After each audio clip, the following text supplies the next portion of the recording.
UK government raring to sue Roman Abramovich to release frozen money from Chelsea sale. The British government has expressed its readiness to take Russian businessman Roman Abramovich to court to facilitate the release of frozen funds from his sale of Chelsea Football Club, intended to aid victims of Russia's war in Ukraine. Following Moscow's 2022 invasion of Ukraine, Britain sanctioned Abramovich and mandated the expedited $2.5 billion $3.4 billion sale of Chelsea, stipulating that the proceeds be used to establish a humanitarian charity. The funds remain frozen in a British bank due to a disagreement between Abramovich and the government regarding their allocation.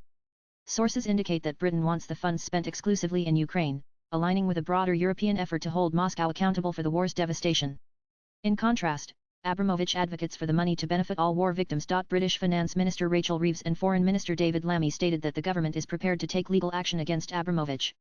"We are deeply frustrated that it has not been possible to reach agreement with Mr. Abramovich so far," they said. "While the door for negotiations will remain open, we are fully prepared to pursue this through the courts if required, to ensure people suffering in Ukraine can benefit from these proceeds as soon as possible." Reports in March indicated that Britain was contemplating legal action over this issue. George Falks, a member of Parliament's upper house who has campaigned for the release of the funds, suggested the government might consider other frozen Russian assets to aid victims if a legal solution to the disagreement cannot be found.